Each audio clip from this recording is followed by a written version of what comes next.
সোনাগাছি, এই শব্দটা নিশ্চয়ই ফিস ফিস করে উচ্চারণ করো তোমরা।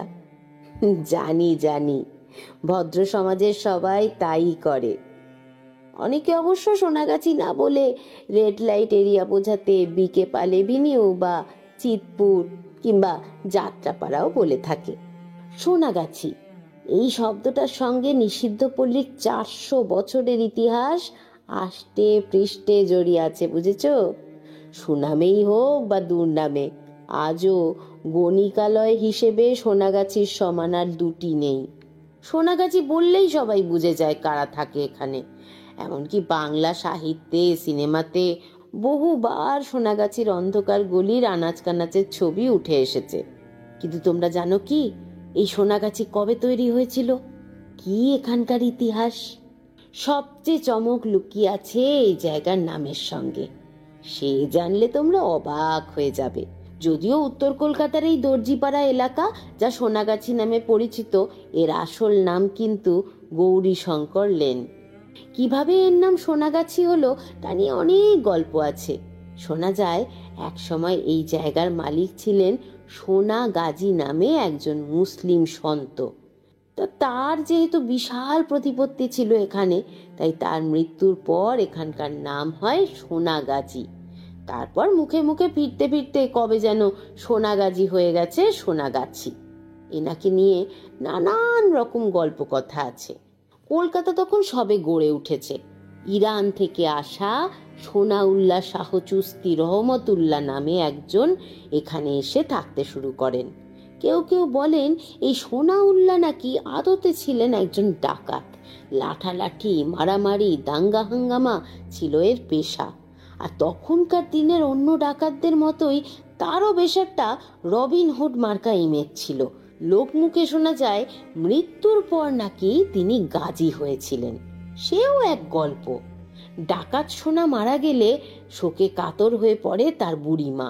সোনা তখন মাকে এসে দেখা দিয়ে নাকি বলেন মৃত্যুর পর তিনি গাজী হয়েছেন, এখন থেকে ওষুধ দিয়ে মানুষের প্রাণ বাঁচাবেন, আর যে তার দরগায় সিন্নি চড়াবে তারই উপকার হবে। খুব তাড়াতাড়ি একথা ছড়িয়ে গেল জানো।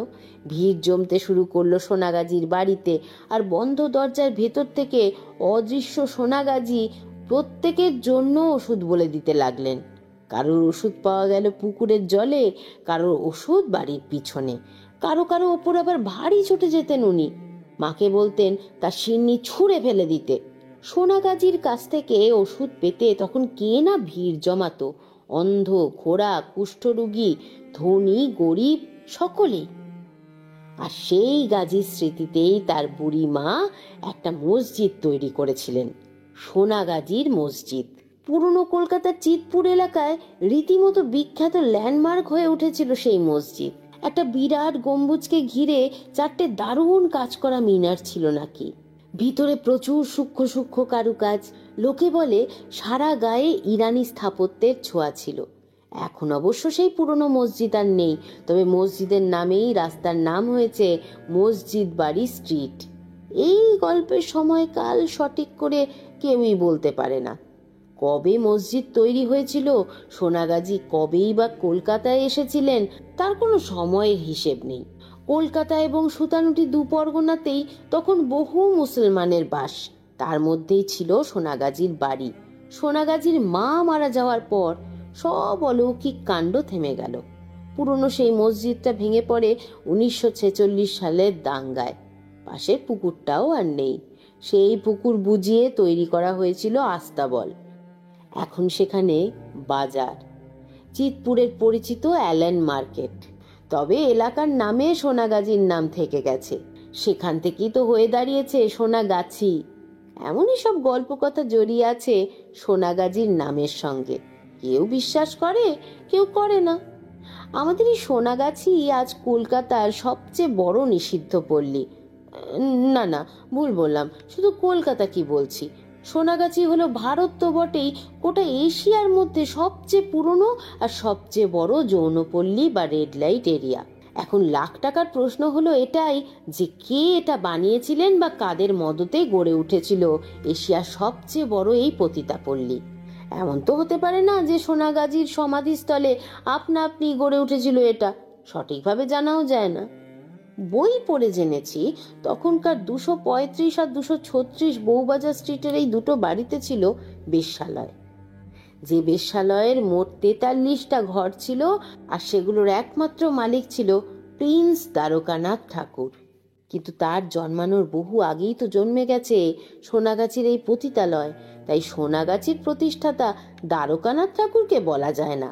আরেকজনের নাম পাওয়া যায়, তিনি হলেন রাজা নবকৃষ্ণ।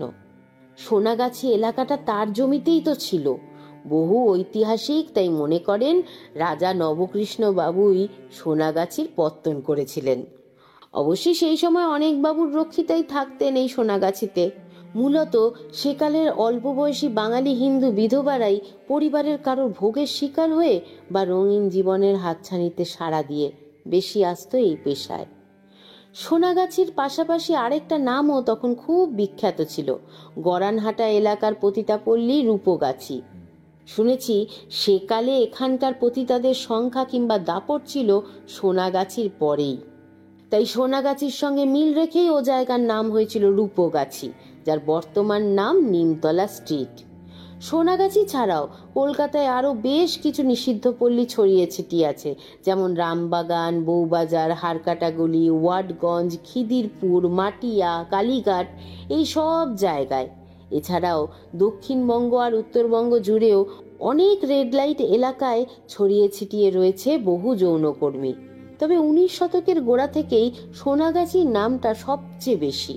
19 শতকের শেষে বাংলার গ্রামগুলো মন্বন্তরের কবলে পড়ে ছারখার হয়ে যায়, আর তখনই একের পর এক গ্রামের মেয়েরা ভিড় জমায় এই শহরে।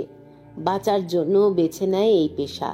যেখানে এই শহরে প্রথম দিকে অন্তজ শ্রেণীর মুখ খুব একটা এইসব বণিকালয়গুলোতে দেখাই যেত না, সেখানে তখন কলকাতা ও পার্শ্ববর্তী এলাকার যৌনকর্মীদের মধ্যে বেশিরভাগই ছিল তাঁতি, মালি, যোগী, কুমোর, কামার, চামার, সোনার বেনে, তেলি ইত্যাদি জাতের মেয়েরা। এভাবেই দিন, মাস, বছর, যুগ পেরিয়ে আজও সোনাগাছি স্বমহিমায় রয়েছে। কিন্তু আজও তার নাম উচ্চারণ হয় গোপনে। গোটা শহরকে নিজের মতো করে বিনোদন জুগিয়েও তাই সোনাগাছিকে থেকে যেতে হয় ব্রাত্য। এখনো আমরা সেখানকার বাসিন্দারা অন্যদের থেকে একেবারে আলাদা। হুতমের কলকাতা এখন অনেক আধুনিক, একইভাবে সোনাগাছির পট পরিবর্তনও হয়েছে অনেকখানি।